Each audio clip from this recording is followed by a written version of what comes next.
What interested you in being part of this exhibition? What interested me? Yes. Well, first when Daphne asked that I would be a part of it and said who the other two artists were, Amalia Amaki and Beverly Buchanan, I was excited because I love both of their works. I think there's a definite connection between all three of us. And then you added the quilting part, the quilt by African American women, and that I thought that would be the perfect complement. So I was more excited to be included in the show and in this Cameron Museum, Art Museum showing. I knew the work would be presented really well, and I see it is. I love the way how it's displayed with all of the wall space around it. Is such a luxury to see it, almost like being in the Rothko Chapel. So I feel so honored to be included with these fabulous artists and quilters. Can you tell us a little bit about what influences your artwork? Okay.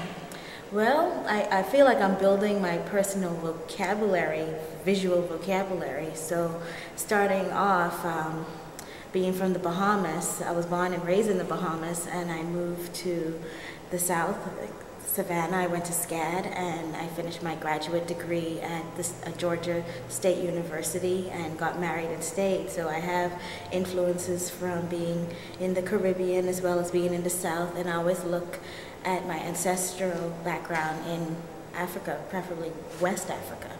And so those influences show up in the work in subtle ways. It's like I'm taking fragments of all of those ancestral as well as like present influences that I have in the work through fragments. And it's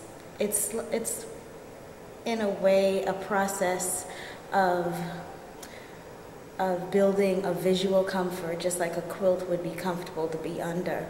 It's just to kind of affirm who I am, what my foundation is. My mother was a seamstress, and she died in childbirth with me. So the idea of sewing and dissecting clothing is like looking back. And there's a piece that's called the Sankofa, from the Sankofa series, which is a Dinkra symbol, meaning to go back and fetch it or to learn from your past. I use that as a symbol to build on.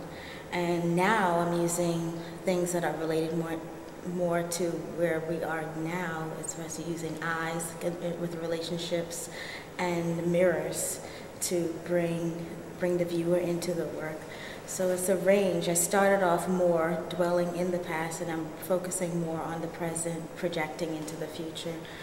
And I see my personal story of my mother as seamstress as a microscopic view of just any diasporan person looking at their ancestral background to build on with their quilting. So I see the quilt as many seamstresses coming together to work together to make something that's bigger, that represents a large group of people beyond me and my dress.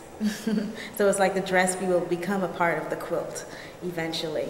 So like the white dress is for the beginning of the journey, and it will eventually become stained with the experiences of life and then become a part of the quilt.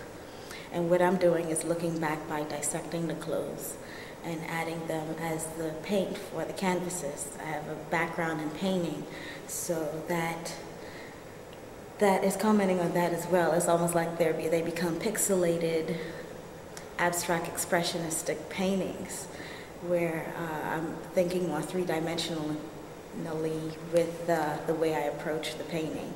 It's still a painting, it's just three-dimensional and using materials that in a symbolic way. Right, and so that kind of explains your choice in material with the fabric and then the found objects and the paint. Yeah, and floral fabrics bring together both of my moms. My aunt raised me. I didn't find out about my mother's death until I was 12. So I see her as this mystery that I don't know about. So that's why I leave the quilt kind of patchy, so to represent the holes and things that I don't know. But it's still held together, and there's still a lot that I do know. So I'm acknowledging the things that I don't know, the mystery, as well as with the frames. The picture frames are about capturing memory and the potential and loss of memory. And, you know, we always use it to celebrate things that are special.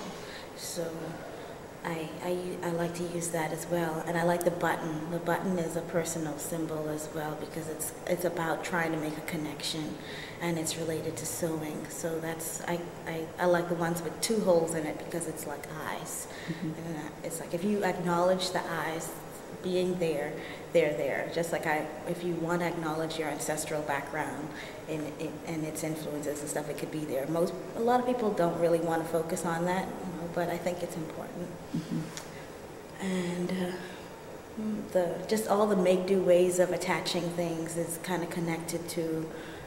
I always picture my Grammy and how she, in her home in the Bahamas, and how she just used a nail to hold the fence closed. And it had this patina around it. It was just always so beautiful. I like the way how things have a patina from just being loved and used, and I just like to see that history in the objects that I use as well.